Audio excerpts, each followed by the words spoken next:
This podcast is hosted by Sheza Barbour, co-founder of Good Tree Institute, and joined by licensed therapist Archie Aquino and our resident scholar and founder, Dr. Nadia Qatranji. Assalamu alaikum. Welcome back to Timeless Conversations with Good Tree Institute. Last week, we started talking about, in our last episode, about trauma and things that have actually happened as we talked through the story of Surah Yusuf. This time, we're going to start talking about really delving into this concept of trauma when people in your life actually do hurt you. And as we have been delving into family relationships and the victim mentality, one might say, my victimhood is not just based on my assumptions or how I interpreted the course of events. Like I was actually and really abused. It could be physical abuse from some people. Some people deal with devastating problems in their life. But what Yusuf, peace be upon him, was exposed to starting in his childhood is an example of just that. So we're going to, dig deeper into the story of Yusuf, the trauma that he went through, and the lessons that we can pull out of him. All right. Assalamu alaikum, everyone. Bismillah ar-Rahman ar-Rahim. Alhamdulillah Rabbil Alameen. Wassalatu wassalamu ala Sayyidina Muhammad alayhi salatu wassalam. So let's look into the surah, and where we left off was basically the brothers left Yusuf, threw him in the well, and they went back to their dad and just fabricated this whole story and lie that they told. Now, Allah subhanahu wa ta'ala in the next few ayahs is going to shift gears. We're not going to hear about the brothers and Yaqub alayhi salam for a while in the surah right now. Now he shifts gears about what is going on with Yusuf, peace be upon him. So if you look, Allah subhanahu wa ta'ala is saying, Bismillah ar-Rahman ar-Rahim, وَجَاءَتْ سَيَّارَةٌ فَأَرْسَلُوا وَارِدَهُمْ. A caravan came and they sent the one who draws water, the water drawer, فَأَدْلَى دَلْوَهُ. So he let down his bucket, and then when he did that, so basically Yusuf held on to that bucket. He said, قَالَ. He said, يَا بُشْرَى هَذَا غُلَامٌ. Oh, I have good news. This is a boy. وَأَسَرُّوهُ بِضَاعَةً وَاللَّهُ عَلِيمٌ بِمَا يَعْمَلُونَ. So what they did is they took that boy and they secretly kept him as a merchandise. They basically were intending to sell him. And Allah subhanahu wa ta'ala is aware of what they were doing. وَشَرَوْهُ بِثَمَنٍ بَخْسٍ دَرَاهِمَ مَعْدُودَةٍ. So what they did is they sold him with a very, very cheap price. They didn't know who he was. It was just like few coins. وَكَانُوا فِيهِ مِنَ الزَّاهِدِينَ. And they were very, zahid is like when you really there's a scarcity in something. They really didn't know who he was. They didn't care so much. They just wanted to get some benefit out of selling him. Let's just take a second here to look at this aspect. You see, as Yusuf alayhi salam was going through the events, he was a child and it was really tough. To reach to the point where he became, he was bought by the Aziz and he was learning from the Aziz. Allah subhanahu wa ta'ala, think about it. First, there are 2 points that we have to remember. The first aspect is that, look, when he was going through this, he didn't know that it was going to end with this good result. Going through it, he didn't know that. But when you know that Allah subhanahu wa ta'ala is with you, there's something that could take you there. The other aspect that we want to get into is the aspect that Allah subhanahu wa ta'ala could have not had to have him go through this path. He could have easily found a way for him to go and learn all of that and be with the Aziz without going through these very, very rough rides. He didn't have to be thrown in the well. Allah subhanahu wa ta'ala could have made him avoid this. He didn't have to be sold into slavery. He could have made somebody just like very loving, pick him up and give him all that narrative. Allah subhanahu wa ta'ala had a plan for him this way. So that's what we want to really look into when we want to take it further for ourselves and think about it. I'm just going to go a step back and so that we can open the conversation for ourselves. Let's take first, imagine Yusuf alayhi salam, put yourself in his shoes when he was a child thrown in the well. What experience would he have had? Imagine when he was picked up by some people only to find that these people were really very mean and they wanted to abuse him. Think about his experience, what he went through, the emotions and thought that he had to go through all of this until he reached somewhere safe, and until he became older and he was able to go through all of it, past all of that. And let's compare it to how we deal with things, what happens with us right now. Yeah, I mean, I would say that it seems like when people experience such events, they often deal with, it's a long-term trauma.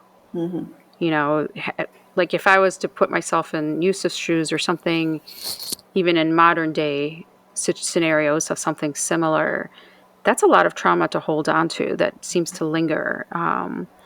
Dealing with recurrent fears, and, you lose your trust in people. And, you hold a grudge most likely against those people that hurt you. Totally. It's a long-term effect that just kind of puts a shade on everything in your life going forward. And subhanAllah, to your point, that's exactly what usually happens. Like the natural, the kind of like default way that people react to these kinds of traumas, the actual real traumas, is that it really hurts. It really leaves all of these after outcomes or consequences that you were mentioning. However, we don't notice from the whole surah, as we will see, even towards the end, that Yusuf alayhi salam had any of those. We don't hear that he had any of those, which is amazing, because we want to learn, well, how do you get there? How do you not have any of that grudge, any of that hurt, any of that trauma, any of that kind of like really something that's debilitating? As a matter of fact, he became amazing afterwards. So what is it that he had that wasn't the case? And I mean, this really hits home for me. People, if you don't know, a lot of therapists have a history of trauma. We come from backgrounds where we had to overcome some things in order to understand the pain of other people. And so I'll share with you how, in my own life, before I was a Muslim, before I reverted back and converted, I went through a lot of trauma. I have an older brother who took his frustrations out. He had frustrations with my father. They had this really bad dynamic, and my father showed favoritism. So this whole ayat is like, it reminds me of what I went through. So the favoritism my dad showed me resulted in my brother taking his frustrations out on me, and he did things that weren't perceived to be abuse. They were actual abuse, from like ridiculing me and humiliating me verbally, to abandoning me in places that I didn't know how to get home from. Wow. And, I'm like 7, 8 years old. He physically beat me. So these were real traumas. And it was, people say, oh, that's your big brother just doing big brother stuff. It was beyond the big brother harassment. I tried to couch it like that. And then when I was going through like my master's program, I was like, oh, I was really kind of abused. Like, that was serious stuff. I minimized it to get through it. But it had the same effects that we just outlined. Like, I was very distrustful of people.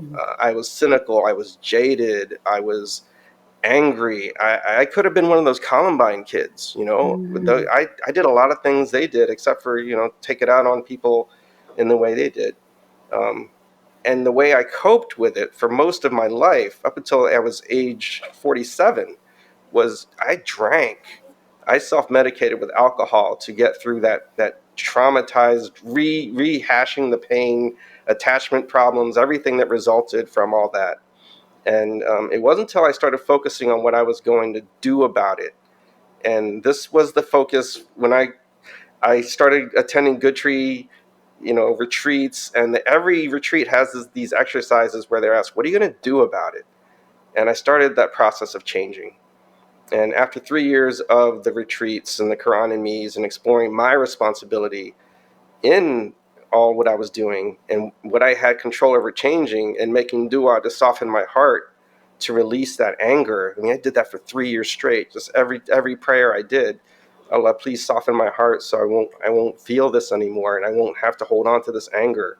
then I was able to find my own accountability in it. And 3 years, for 3 years I was denying it and trying to make it about other things. But when I took that accountability, I changed how I saw my brother's actions. Up until then, I was a victim. He did this to me. I didn't deserve it. This sucked. I didn't want to have to deal with that, and I shouldn't have had to deal with that. But that didn't get me anywhere. But when I changed how I saw it from personal attacks that were injustice to me, and understanding why he acted out, to really get into what happened to him that made him want to be like that. Then when I did that, it turned out to be something other than blaming and judging him. Then I was able to shift into, I realized that he had his insecurities and hurt feelings. And even though I didn't deserve the abuse, I was able to let go of the anger because I acknowledged how it was affecting my reactions to people, and in ways that limited my ability to to connect to them and to Allah. My connection to people and Allah was limited by that victimized thinking and being so jaded and defensive and insecure. Once I started to understand that, let go of it, I found power in choosing to let go of it for the sake of my own growth, regardless of what the circumstances of the abuse were.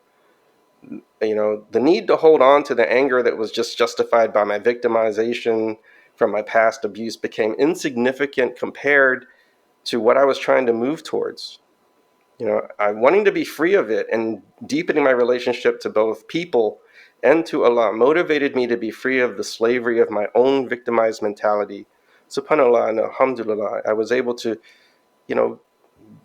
evolve. I didn't even know I was stuck for 47 years.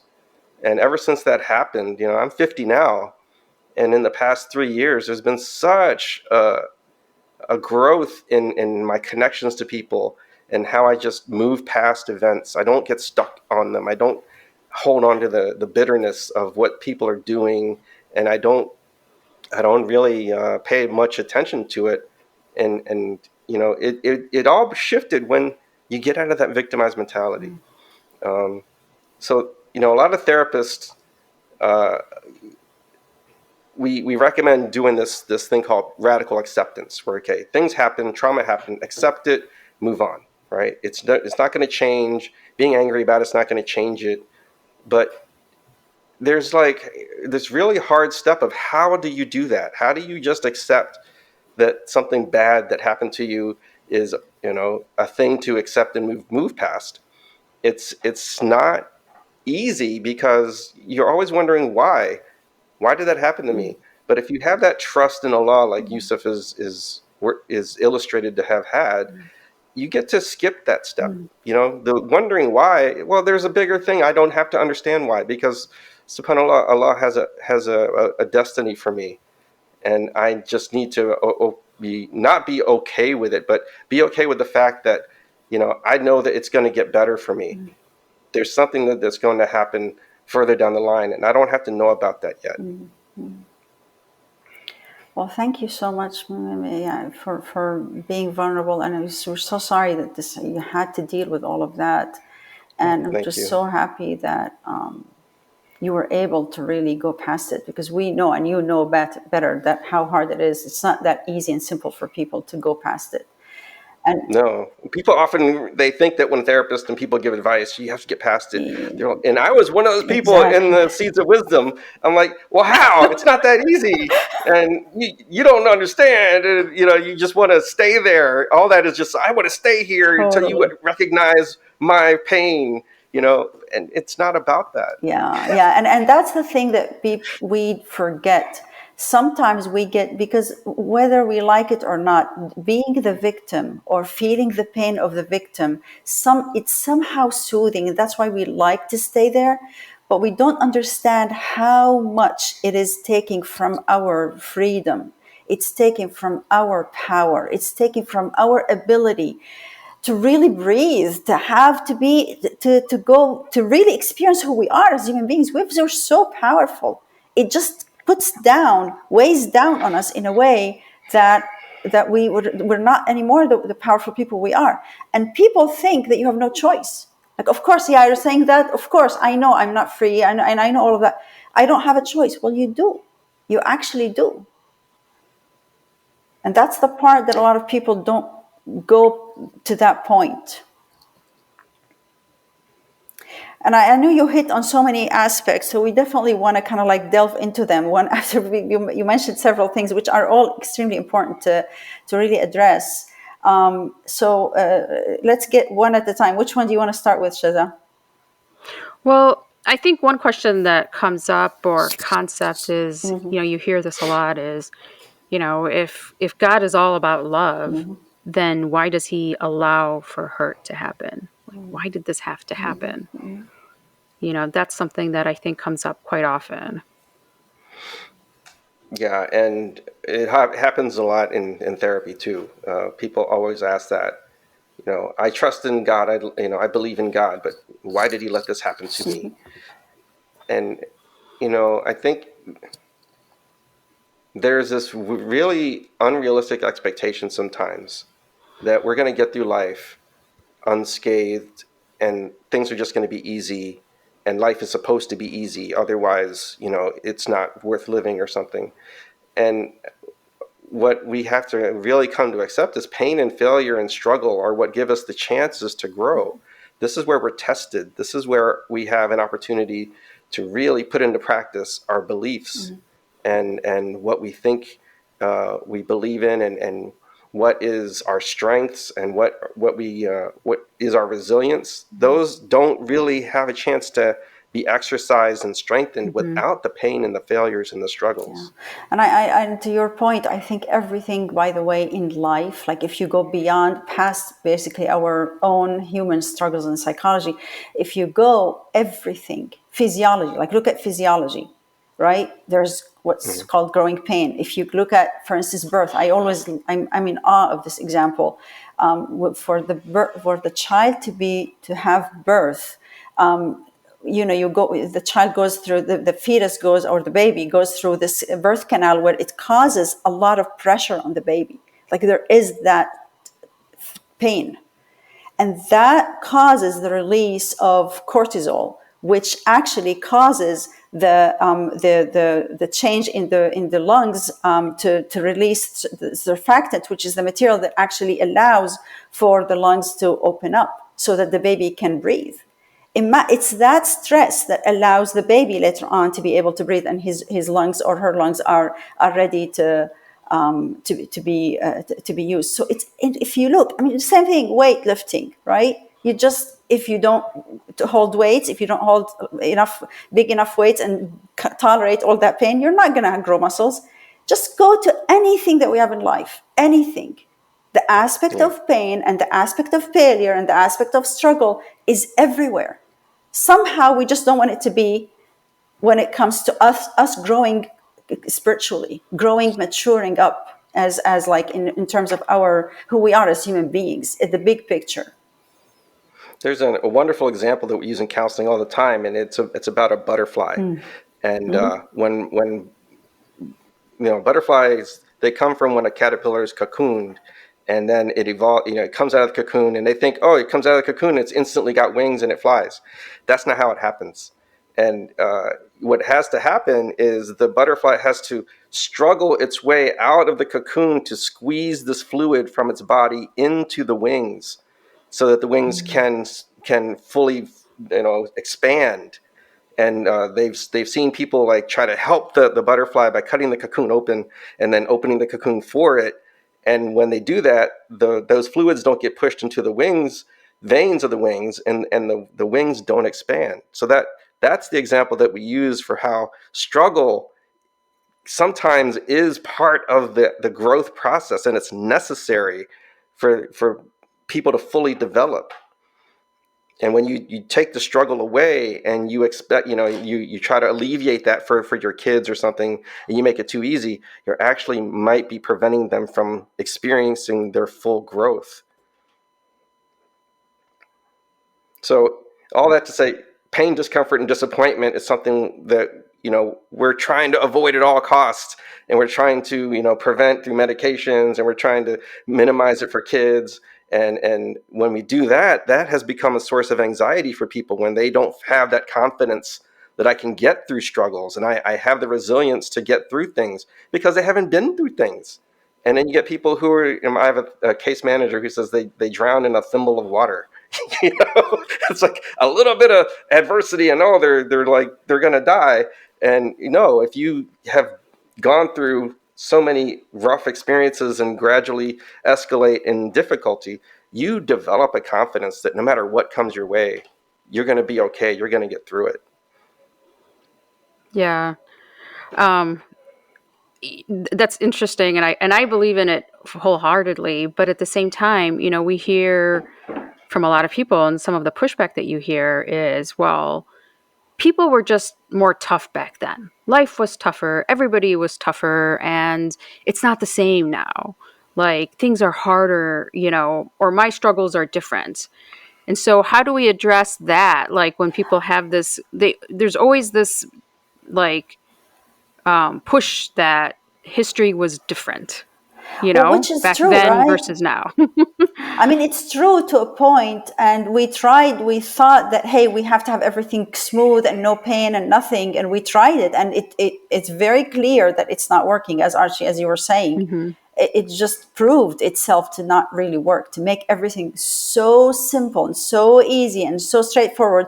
People start going in their head and start becoming, tackling their own thoughts and feeling so, that's where they're starting to suffer. Like, we found an alternative way to suffer, which is horrible. Sure. Yeah. Whereas if you allow yourself to experience pain, and yeah, it's not going to be comfortable. It's not going to be easy. There might be some a little bit of struggle, but it's better for you in the long run. And I have to tell parents a lot of times when they're dealing with anxious kids, it's like, don't give them the answers. Like, you have to let them figure this out. Let them make choices. Let them make mistakes. Let them, in a controlled way. You're trying to let them get that confidence through the process. It's so funny. My kids hate it when I tell them that. It's like, please, just tell me what to do.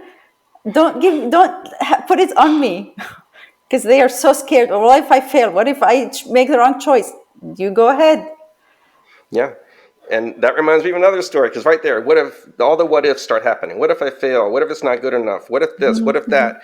And then there 1,000 what ifs start growing in their brain, in their mind, and then they're paralyzed and then I'm having a panic attack, and it's like, and then there's this avoidance of not wanting to go through that, and so they avoid all these different scenarios, situations, and they're avoiding, and it reminds me of a story. The longer I work with Native Americans, the more stories I accumulate.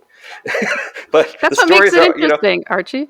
just like the Quran, these are stories too. And all these stories are different ways that, humans have transmitted information through generations and eons. But this story is about a cow and a bison. I saw this on a Facebook reel. And so, there's the ways that they handle a storm. So when a storm happens, they say the cows see the storm and they're like, oh my God, it's a storm. And they start running away from the storm.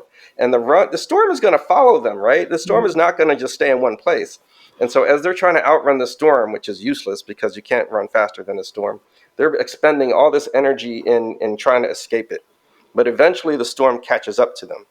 And then they're exhausted from all the running, and then they have to deal with all this the chaos of the storm and the rain, and it really depletes them, and they have a higher chance of not surviving the storm because of all that running they did to escape it.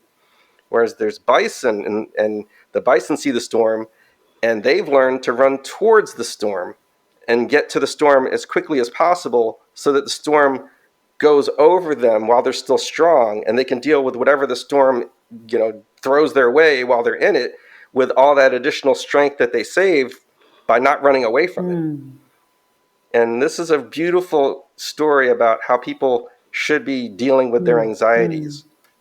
In counseling for anxiety, it's all about facing it. When you feel ready, you need to face it and get through it. When that is up to you, but that's the end of the day. You got to face it. Yeah. I love that. I think that this is key. It's just to really, I've seen it for myself day to day. the thing that's bothering me, okay, just like put it on the table. Let's deal with it. Let's address whatever I need to address, whatever fears I have. And as exactly as you're saying, like, what's going to happen? One time, that's exactly what I told myself. What's going to happen? This thing that you're afraid that people are going to blame you and criticize you and you're just going to feel horrible. Okay, just go through this. Allow it to happen. And guess what? You're not going to die. Yeah. And you will be okay. And then what happens is that it won't have that much of a grip on you. It's the same thing, that feeling of victimization. If we just allow it to go through us, just let it slide, and then it won't be so horrifying. We're so scared of it. That's why we keep it standing there. It's like that dam that when the water is all behind it, puts so much pressure, and we drown under it. Whereas if you just let it slide, believe me, we're not going to die. You will find that you thought you were going to die, and you're just like, oh, I can breathe now, because all of that energy that it had just got released. Yeah. It happened just as I was talking about my personal example earlier. I was dreading having to talk about that thing for days. and then right like minutes before we started doing it, I could feel my blood pressure going up. I could feel the anxiety building, and I'm like having to go like, all right, I got to go through this. I could get through this. And then you do it, and it's not as hard as you imagine it to be, actually. It literally loses its power, and you get your power back. Like you transfer the power from that thing that you're dreading to you, back to you. Yeah. So I want to just pause for a second and go back to Yusuf's story for a minute, and the aspect that we said about him. First of all, that Allah subhanahu wa ta'ala could have had him avoid all of that, but really had him go through it. And how we don't hear that Yusuf alayhi salam had any of even later in the story, that he was traumatized. So what is it that had him be able to do that? I mean, there are several points that I just want to point out, and I want to turn it to you guys to really address it as well. The aspect of his relationship with Allah subhanahu wa ta'ala that you were mentioning, Archie, that he grew up with his father who was a prophet. He got that connection. It wasn't just a superficial relationship to the religion. It was a deep connection to Allah subhanahu wa ta'ala. He knew who Allah subhanahu wa ta'ala was. So that gave him, when you know who Allah is, you know He's not going to let you down. You know that. And that's why he was able to just, and that reassurance happens over and over. If you remember, Allah subhanahu wa ta'ala sent him the vision in the beginning. He saw that, hey, there is a big future that you're living into. He saw later on, as the brothers were taking him, he was inspired in his heart. He wasn't a prophet yet. Like, it's gonna go. Don't worry. And what you and I might say is that, well, of course, he's a prophet. He had the vision and he had this and all of that. But think about it. The prophets are there to model for us. It's not about just like, oh yeah, these are special. They are special, but it's just them. No, they're there as an example. We always say it. They are role models. So if they are role models, then he's just showing me.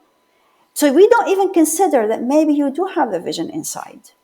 Maybe you do have that. Allah subhanahu wa ta'ala is sending you those messages that it's going to go, but you're just not tuned in. You're not listening, because there is that all of those layers of fears and of the blame or that the feelings that are just basically making your heart murky. It's not being able to see through. It's not being able to hear that sound of Allah subhanahu wa ta'ala, that sound of what you're here for. Of course you are here for a vision. Of course you have a vision. Without even knowing you, I know there's a vision for you. And I know that Allah subhanahu wa ta'ala is sending you these assurances over and over and over. You're just not hearing them. You just have to let go of all of these things so you can actually be able to hear. So your heart can actually be transparent and can listen to these things. He sends the message to the prophets more out loud, more clear, more kind of like direct. But he sends it to us, but it's not as direct. The Prophet Musa's mother heard him. And a lot of us hear it when we're in tuned, where we're just like, when we're at peace, when all of that murkiness go away, yeah, we actually do hear it.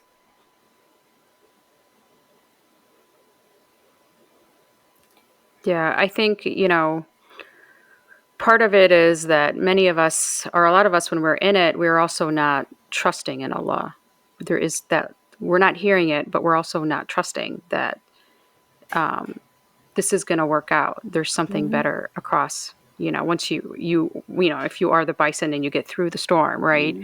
There's the lack of not being able to submit to Allah, to submit to the path and the plan that He has for you, even though we may say, yeah, we know it's going to be good. It's there's something better out there, but it's still hard, to submit.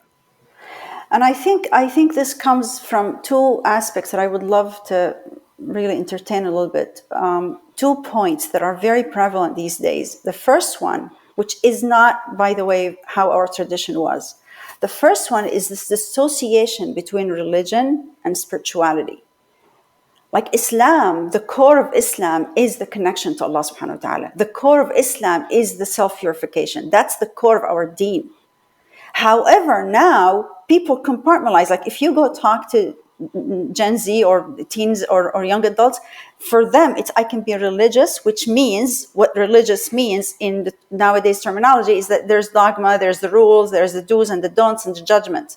Or I could be spiritual, and a lot of people are like, I'm going to be spiritual. Oh, it's about my connection, it's about my heart, it's about my love to God and the divine and all of that, right? In Islam, that doesn't exist.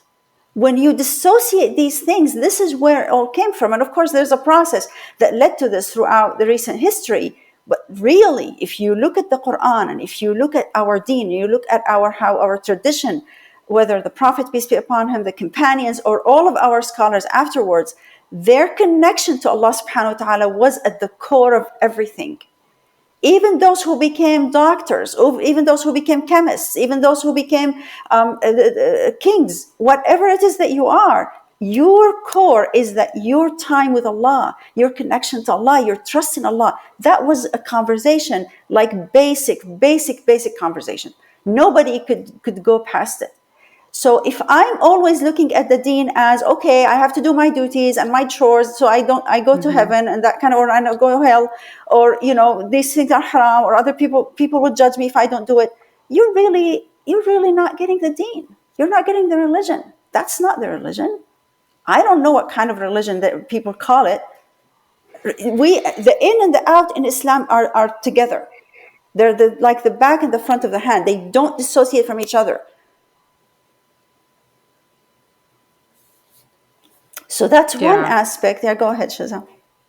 No, I was just saying it's really sad that dissociation has happened, because that's something that, I didn't grow up with, but I do see, nowadays, and just the wanting to label, I'm this or I'm that, instead of just being, well, I'm Muslim, and it's all encompassing.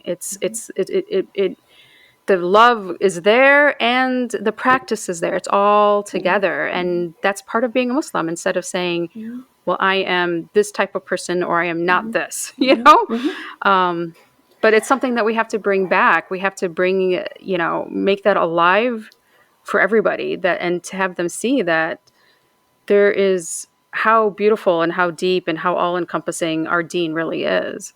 Yeah. And you don't have to compartmentalize and separate these things. No, Absolutely. it's all you. It's all encompassing in your humanity. Absolutely, and that's why when we talk, in all of our events and things that we do, when we hone down on the aspect of trust. Like trusting Allah is basically the basis of iman, of what we call faith, right? Because that's the root word of it. And people just like, yeah, well, people think that you don't have to do this. It's just like, how can you practice the deen if you don't trust Him? How can you interact with human beings if you don't trust them? How can you be yourself? How can you trust yourself? Like really go in life if you don't trust yourself. Trust is very important. You cannot, how can you go through life and expect that, hey, these things are happening and it's not really going to kill me, if you don't trust Allah subhanahu wa ta'ala?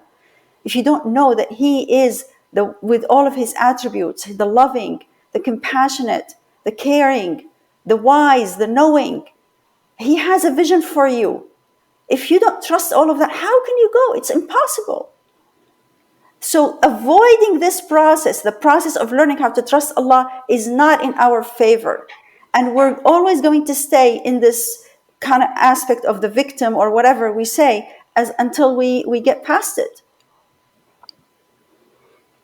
And I've seen people, I mean, this is the other aspect, and I know, Archie, you touched on it a little bit, where people start also talking about, like when you talk trust and surrender and just trust the process, whatever people say, notice how it's easy for us to say, okay, well, just trust the universe. Notice, oh, trust Mother Nature, trust whatever, the cosmos, whatever, the journey. It's easy for us to put our trust in this, but when you trust Allah, you're just like, I can't do this. Yeah, people start thinking, you can't trust Allah because, Allah is a singular entity. It's like a person. Exactly. And then they anthropomorphize Allah, and they project onto Allah everything they've ever experienced with people. Totally. We humanize Allah. We somehow, and that's why we say subhanallah, by the way. That's why the aspect of tasbih, subhana, meaning I'm taking away all of these thoughts about Allah that are not appropriate. Because for me, the way I think about Allah, as you said, since I see Him as an individual, as I personalize Him, I humanize Him. And I have to remember, His generosity is not like mine. His love is not like mine. His mercy is not like mine. His revenge, like His power is not like mine. We get scared, like, oh my God, He's so powerful, He can be mean to me. He's not a human being.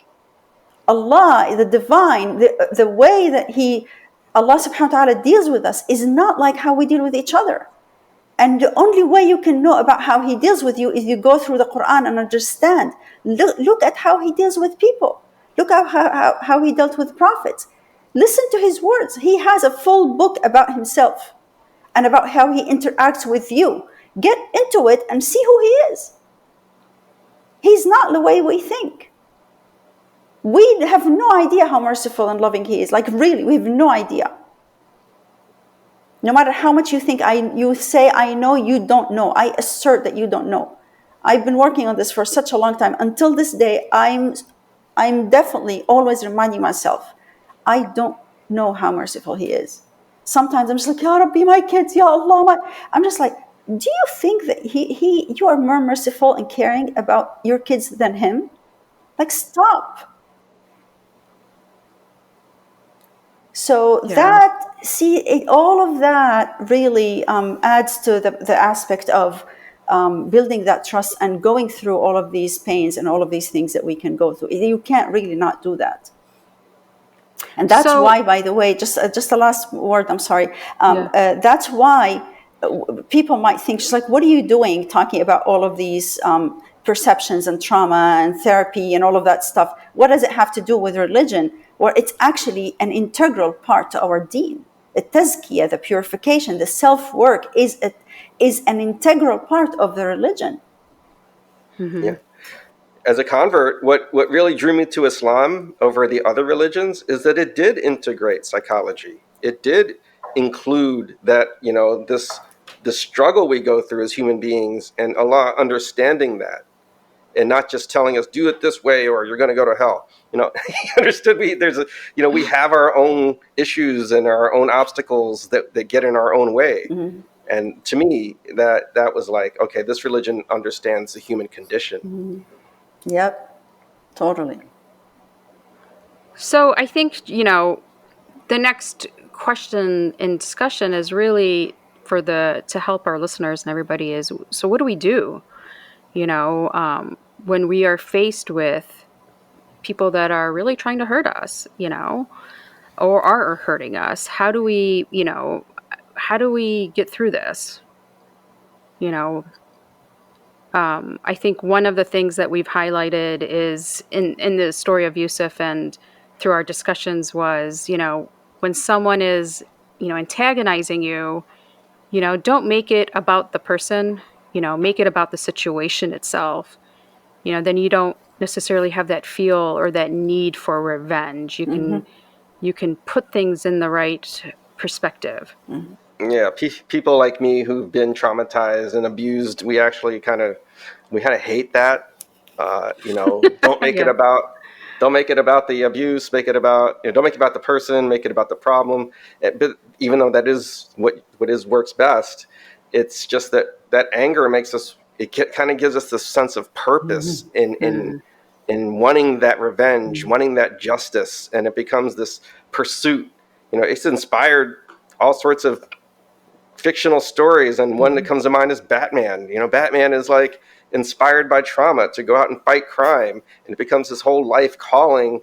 But if you really look at what he's doing, and in the newest Batman movie, he actually realizes that the people that he's punishing and trying to stop from doing bad things, he's doing it in a way that's actually doing bad things to them, and they're all angry together. They're all vengeance. They're all thinking that, oh, I am vengeance, and that was the whole crux of the movie. And yeah, you have to be careful not to make that need for justice become your purpose. And I think Allah doesn't want that for us. He wants us to get beyond that and diffuse that anger through the way it is exactly, to focus on what the issue is and not make it about that person as a villain.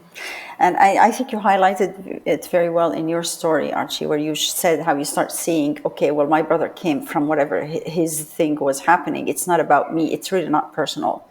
I mean, he's doing his thing and it's just like projecting onto me, but it's not about me. When you diffuse that part, it just makes a huge difference, subhanAllah. And inshallah, when we talk about the second half of the surah, we will get deep into this aspect, inshallah, to really get further into it. Because that doesn't mean you don't stand for the truth. It doesn't mean that you correct what is wrong. People might think that it's like, yeah, you're going to be passive. No, of course you're not going to be passive. But don't come from anger and revenge. Come from standing for the truth. There is a huge distinction. Inshallah, we'll cover later on. We will focus on it later on in the surah. So, I mean, from your all perspectives, how do you actually do that? How do you not make it personal? Like, what are tips and things that you can give to kind of help, stepwise into reframing that? From the traumatized perspective, I want everyone out there who's got that trauma to not try to be like, oh, well, my first reaction's invalid. No, acknowledge that you do have that first reflex of, that was awful, I hated it, and accept that that's your current perspective, and that's okay, that's valid. But then after you do that, open yourself up and challenge yourself to consider what other perspectives might be happening here. What are some other possibilities in addition to what I did experience firsthand? Yep.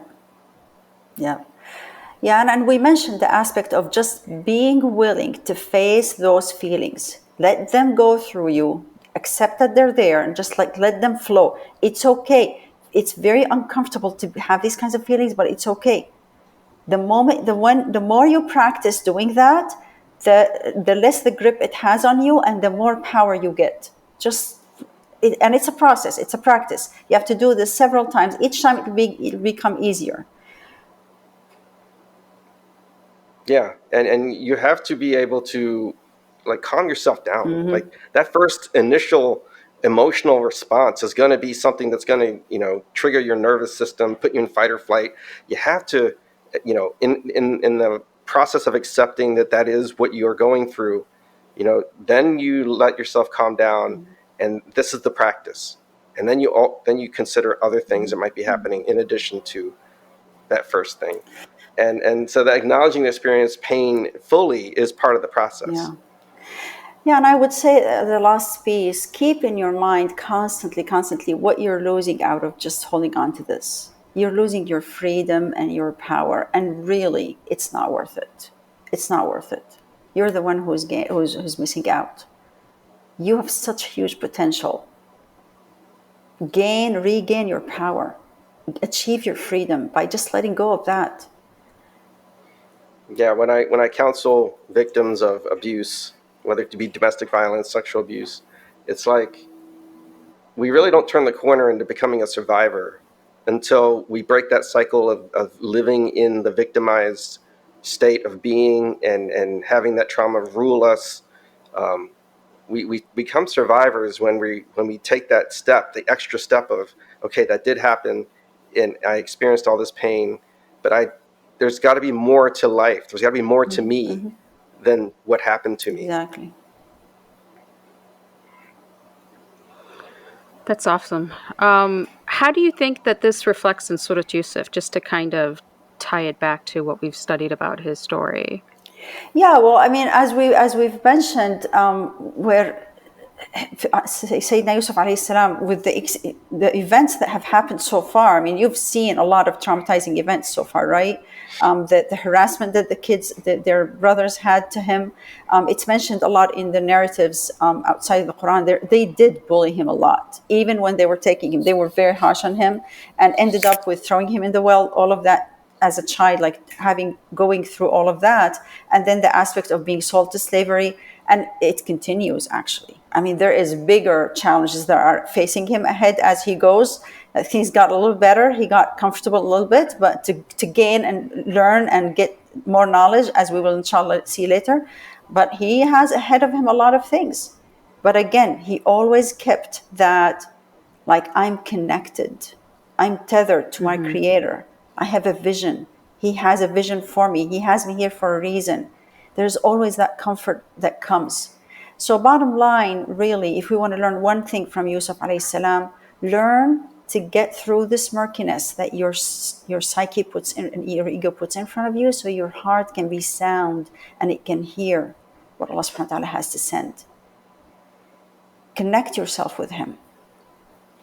Yeah, and I would say use the story of Yusuf to inspire you for those moments where you don't feel like you don't understand, what the purpose of this is, and you don't know the bigger perspective, and you're so lost and demystified. Just use this as inspiration. That if this happened to Yusuf, maybe consider there's something that is going to be better for you ultimately, even if it's something you can't see for yourself. Yeah. Yeah, I think those are great takeaways, and at the same time, great segues to the next episode that we will be talking on. As you know, the story of Yusuf still goes on, and there's still more struggles to come. So, I hope for everybody that's listening here, you were able to just really grasp on to some tips, some perspective to hold on to if this is, something that's happened, for you, if this is something that you're still hurting from. Maybe it's not at the level of Yusuf, but all of us have our own struggles and traumas that we've gone through in life. But take an honest look at it for yourself, in this next week or so until the next episode, and see it for yourself, like who is really hurting when you're holding on to it yourself. So, and then also think about, what does it look like if you go past it? What's the other side look like? So these are just some things to think about through our discussions and ponder on until the next episode. And we look forward to, seeing you and hearing from you in our comments section, and any, emails that you want to share with us as our discussion continues about trauma, about strength, resilience, family, all of these real life scenarios that's, Yusuf is going through, and how that applies to our life. So see you next week, inshallah. Assalamu alaikum. Assalamu alaikum. Alaikum assalam.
like listening to our conversation about the Quran, imagine how much more you would get out of participating in a live conversation about the Quran with Dr. Nadia and a room full of people engaging with the Quran. Join us at our next in-person Seeds of Wisdom retreat, online with our weekly Quran and Me sessions, or for the youth at one of our Camp Z retreats.